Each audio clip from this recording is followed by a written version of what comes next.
Oi, gente, tudo bem? Hoje eu tô aqui para conversar com vocês e explicar um pouco de como a gente faz para ter fotos incríveis durante a cerimônia. Primeiro ponto, sempre chegue com tempo de sobra. Se o convite é 3, chega a 2h30. 30 minutinhos ali de segurança para você poder avaliar luz, o ambiente, né? Como que vai funcionar tudo. Vamos supor que o casamento seja ao ar livre, né? Existe a posição do sol, existe saber se você vai precisar deixar um flash de stand-by perto de você, se você vai precisar montar um LED, se tem a possibilidade disso acontecer, que muitas das vezes acontece, do cortejo entrar de dia e a noiva já entrar de noite, ou a saída já ser à noite. Então você tem que estar pronto para isso, tá? Então chegue antes sempre. Se o convite for 4, 3h30 e assim vai. 30 minutos de segurança, viu?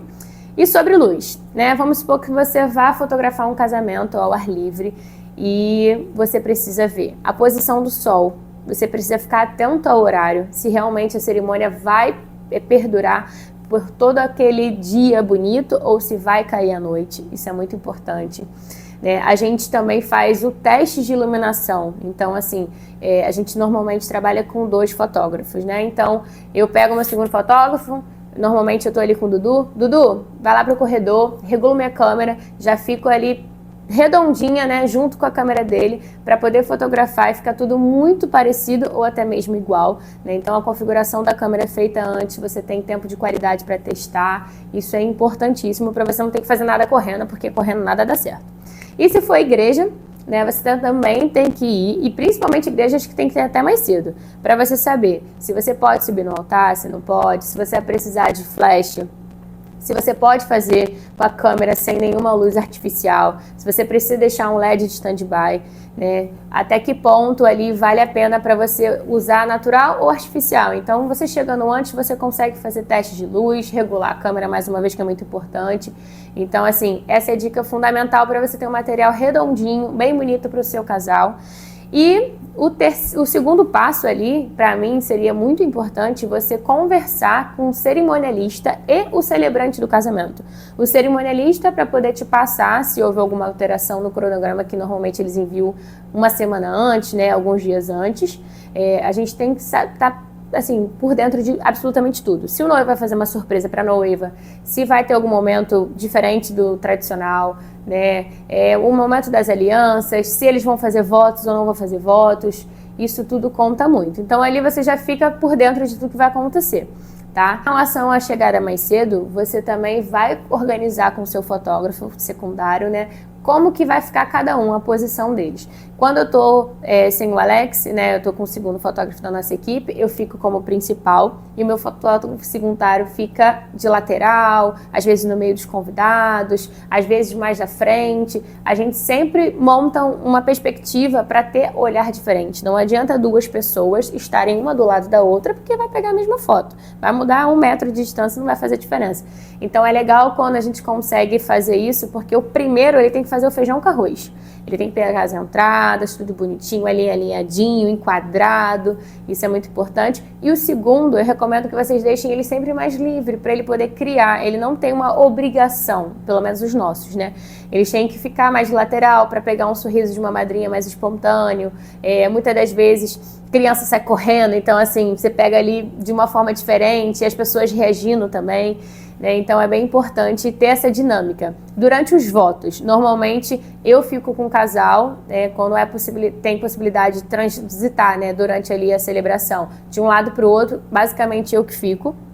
E a gente fica um pouquinho focada na noiva, um pouquinho focado no noivo, e o nosso segundo fotógrafo, ele fica focado nos convidados. Se eles vão chorar, se eles vão rir, né? Os pais, principalmente dos 2, é um momento muito especial. Muitas das vezes eles, né, derretem, ele desmancha, é muito legal. E às vezes o pai da noiva é meio durão, então ele no máximo dá um negocinho assim, então você tem que ficar atento para poder pegar aquele momento ali que é especial para o casal. Entrada da noiva, por exemplo. Eu fico com a noiva entrando e o segundo fotógrafo ele fica no noivo. Mas uma coisa que eu sempre recomendo também é tomar cuidado para não tampar a visão do noivo, porque às vezes o noivo sai na foto assim, ó, querendo ver a noiva entrar e o fotógrafo ou o videomaker tá ali, né, fazendo o corredor ficar curto e não deixando ele ver. Então a gente sempre se comunica também com o videomaker, é muito importante. Vocês têm que virar um time no dia, não adianta você querer as melhores fotos ou ele querer o melhor ângulo de filmagem. Vocês têm que se juntar, o ideal é que fiquem um do ladinho do outro, né? Ninguém vai atrapalhar ninguém. E aí vocês vão pegar todos os detalhes de uma forma bem incrível. Então assim, alinhar com o cerimonial, alinhar com o celebrante. O celebrante também pode te passar se a cerimônia deve durar 1 hora, se deve durar 30 minutos, se de repente vai vir algum tio, algum pastor, alguma coisa do tipo, né, que vai dar-lhe uma palavra especial. Ele pode falar isso para você ter tempo de dinâmica para se posicionar para as fotos, né, de trás. Normalmente, a gente começa da seguinte forma. A gente começou a cerimônia e já sobe o drone. O segundo fotógrafo fica lá com o casal, pronto para qualquer momento, né? Então já sobe o drone, já matou aquela foto do drone ali que é especial e assim vai.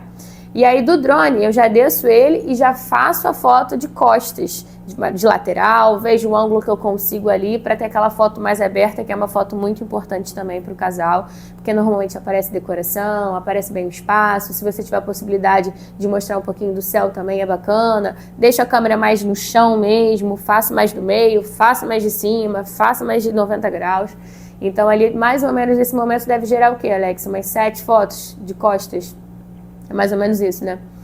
E aí, volto pro altar. Normalmente, nesse momento ali, tá no momento de palavra. Eu dou umas dicas pra noiva também, que eu faço com elas. Se elas sentirem que a cerimônia tá muito séria, que elas não estão tendo muita reação, então ele de bracinho dado com o noivo, elas dão aqui uma beliscadinha nele, olha pra ele, pronto, acabou, é um fotão. E você tem que estar pronto pra isso. Às vezes a noiva também se debruça aqui pelo noivo, né? Uma noiva mais delicada, mais fofa, tem que estar pronta também. O noivo às vezes é durão na queda também, assim como muitas das vezes os pais. Então assim, qualquer coisa que ele faça assim, tu já tem que estar pronto pra isso. E depois normalmente tem os votos, quase todos os casamentos. E é como eu falei, eu fico mais ali voltada pros noivos, quando eu posso transitar. E o segundo fotógrafo vai ficar nos pais, nos convidados, nos padrinhos, nas madrinhas. E sempre tem alguém chorando, só que tem que ser de alguma forma discreta, porque muitas das vezes acontece da gente mirar a câmera, a pessoa observar e ela tá chorando, ela simplesmente sorri pra foto. E aí você perde aquele momento ali que a noiva gostaria de ver, né? Então vale a pena cropar a imagem, vale a pena ter uma lente zoom também. É uma coisa que o Alex quer e eu não sei se eu vou me acostumar mais. A gente normalmente também fica com mais de um cartão junto com a gente no corpo, né? Pra não ter que buscar em algum lugar. Bateria reserva sempre no bolsinho aqui, porque ela pode ser novinha. Do nada ela pode falhar. Então não pode ter erro. E eu gosto também de ter 2 lentes comigo ali pronta, porque às vezes a gente quer fazer, por exemplo, os votos. A gente não pode chegar ali no cangote do noivo, fica feio, né? Não fica legal. Então a gente bota uma lente, uma 85, uma 100, para poder ter uma proximidade melhor, ver mais detalhes. E sem ser invasivo ao casal, né? E também uma coisa que pra mim conta muito é a discrição em transitar durante a cerimônia. A gente tem que ser o mais discreto possível, porque o foco ali é o casal, né? Então, assim, pra mim, eu tento ficar atrás ou de um jarro, ou às vezes do pergolado, ou coloco a câmera ali, pro convidado não ficar olhando muito pra gente, sabe? Perder o time ali do casal. Outra coisa também bem importante é, como eu conversei, né? Quando você tá num casamento que tem um videomaker, às vezes você nunca viu a pessoa se apresentar, ser cordial, trocar uma ideia antes, né? Falar, poxa, tô aqui pra somar com você, vamos virar um time. E aí nessa foto, por exemplo, de costas, eu já me comunico com ele ali antes. Eu falo com ele, olha, assim que, né, o casal já estiver no altar e os convidados sentarem, eu vou lá pra trás fazer uma foto. Será que tem como, às vezes, deixar só a câmera sem o cinegrafista ou abrir um espacinho rapidinho, coisa de 2 minutos? E a mesma forma eles fazem também. Então, nesse momento, a grande maioria deles, o videomaker vem comigo. Porque a gente faz uma foto limpa, sem ninguém no altar, então fica uma coisa bem bacana. Às vezes fica uma câmerazinha, mas a gente bota pertinho do pergolado também, fica bem bonito. E uma coisa também muito importante é não dar bobeira antes da cerimônia começar. Você chegou cedo, regulou sua câmera, fez teste de luz, posicionou o segundo fotógrafo, conversou com o cerimonialista, conversou com o celebrante, fica no corredor, não saia dali por nada, porque muitas vezes já aconteceu, né, Alex? De absolutamente do nada, antes do previsto, começa. toca uma música assim, bum, e todo mundo sai entrando. Então, assim, fiquem ligados para não perder nenhum momento importante. E sempre, se vocês puderem também, eu tenho essa mania. Por mais que o cerimonial oriente os padrinhos, eu sempre oriento eles também antes de começar. Eu vou lá rapidinho e falo com eles. Gente, tenta não ficar com o olhar para baixo, preocupada com o corredor. Principalmente as meninas. Porque se elas abaixam o queixo e ficam olhando pra baixo, ó, só vê aqui a linha do cabelo. Então, gastou maquiagem, né, se produziu toda. Eu sempre falo, ó, queixinho ereto, pode ficar à vontade, olha pros convidados, não precisa olhar pra gente. Cuidado também com excesso de foto igual durante toda a cerimônia. Tem pessoas que às vezes fazem muitos cliques que a noiva não tá fazendo nada, não tá rindo, não tá chorando, não tá tendo nenhum movimento ali que vai marcar. Então, foco em coisas objetivas para não ficar cansativo também para o casal ficar vendo depois, às vezes, 1000 fotos só da cerimônia, é muito cansativo. Então, assim, é legal você pontuar isso e observar isso também. Acho que foi isso, gente. É uma coisa, assim, muito resumida. Depois a gente vai fazer um vídeo na íntegra, como que a gente faz um casamento na cerimônia, só esse take para vocês verem. Recentemente a gente fez um de making off. Eu quero fazer agora um na prática para vocês, como que é feita a nossa cerimônia. E eu acho que visualmente vocês vão entender melhor, mas provavelmente esse vídeo vai ajudar alguém, né? Mas é isso. Beijo. Quem não está inscrito no canal, se inscreve, ativa aí as notificações, porque agora a gente está com o projeto de realmente fazer esse canal aqui, ó, pegar fogo com várias dicas, tá bom? Um beijo!